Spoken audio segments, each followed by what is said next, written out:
Hello dear student, मैं शिवशंकर। आज हम लोग बात करेंगे प्रकाश संश्लेषण। इसको इंग्लिश में हम लोग फोटोसिंथेसिस के नाम से जानते हैं। तो आइए देखते हैं प्रकाश संश्लेषण होता क्या है। प्रकाश संश्लेषण वह प्रक्रिया है जिसके द्वारा हरे पेड़ पौधे वातावरण से कार्बन डाइऑक्साइड, मृदा से वाटर यानी कि जल और सूर्य के प्रकाश की उपस्थिति में क्लोरोफिल की सहायता से कार्बोहाइड्रेट का निर्माण करते हैं और सह उत्पाद के रूप में जो है ऑक्सीजन को बाहर निकालते हैं। इसी प्रक्रिया को हम प्रकाश संश्लेषण यानी कि फोटोसिंथेसिस कहते हैं। अब इसको केमिकली रिप्रेजेंट किया जाता है जैसे कि 6CO2 + 12H2O और यहाँ पे एरो दिखाएंगे और यहाँ पे लिखेंगे सनलाइट यानी सूर्य प्रकाश और नीचे लिखेंगे क्लोरोफिल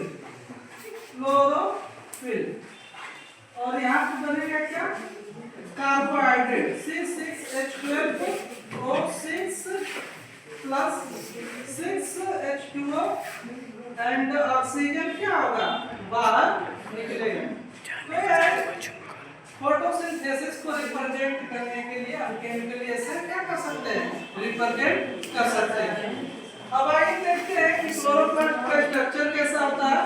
तो ये क्लोरोप्लास्ट का स्ट्रक्चर जो डबल मेम्ब्रेन बाउंडिंग जो है ये ऑर्गेनेल्स होता है और सबसे बाहरी वाली लेयर को हम आउटर मेम्ब्रेन, उसके नीचे वाली को इनर मेम्ब्रेन और यहाँ पे आप पॉइंट के जो है स्टेट देख रहे हैं यानी कि ऐसा लग रहा है कि एक पॉइंट दूसरे पॉइंट के ऊपर है। तो इस वाले पोर्शन को हम लोग थैलेपॉइड बोलते हैं और एक को ग्रेनम बोलते हैं। और जो इसके अलावा जो खाली स्थान दिखाई दे रहा है इसको हम लोग स्ट्रोमा कहते हैं। अब जो प्रकाश संश्लेषण की जो प्रक्रिया है वो 2 चरणों में क्या होती है, पूर्ण होती है।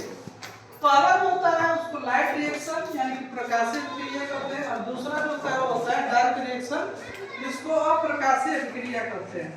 अब लाइट रिएक्शन क्या होता है, तो लाइट रिएक्शन आपका थैलेपॉइड में होता है और इसमें क्या क्या होता है इसको पहले जान लेते हैं, फिर जो है डार्क रिएक्शन के बारे में बताएंगे।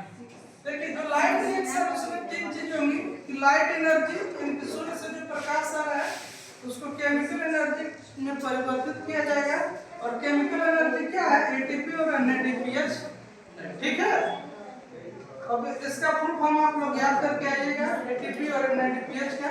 दूसरा जो प्रोसेस होता है स्प्लिटिंग ऑफ वाटर यानी कि वाटर का ब्रेकडाउन यानी कि वाटर जब ब्रेक डाउन होता है, देखिए ये जो वाटर है ये ब्रेक डाउन होगा तो क्या क्या इसमें से निकलेगा, 4 इलेक्ट्रॉन निकलेंगे प्लस 4 प्रोटॉन निकलेंगे और प्लस क्या होगा ऑक्सीजन जो है बाहर निकलता है, ठीक है। तो जो इलेक्ट्रॉन इसमें से निकलता है इसका क्या होगा ट्रांसफर होगा। तो इसी को हम लोग ट्रांसफर ऑफ इलेक्ट्रॉन बोलते हैं और ये 2 तरीके से होता है, नॉन साइक्लिक इलेक्ट्रॉन फ्लो और दूसरा होता है साइक्लिक इलेक्ट्रॉन फ्लो। इसमें जो है नॉन साइक्लिक इलेक्ट्रॉन फ्लो में दोनों system PS second and PS first दोनों पे पार्टिसिपेट होते हैं, जबकि और इसमें क्या ATP और NADPH दोनों का निर्माण होता है। जबकि नॉन साइक्लिक इलेक्ट्रॉन फ्लो में क्या होगा सिर्फ ATP बनेगा और इसमें NADPH जो रिडक्टेज एंजाइम होती है वो नहीं पाई जाती, तो इसमें सिर्फ क्या बनेगा ATP, ठीक है।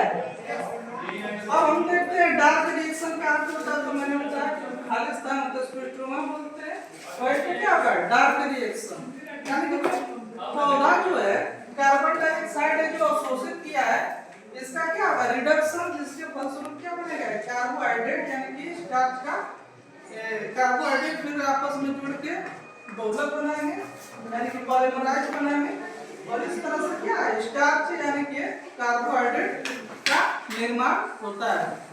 डार्क रिएक्शन को कैल्विन साइकिल या सिंथेसिस साइकिल के नाम से भी जानते हैं। तो आज के लिए इतना ही, धन्यवाद।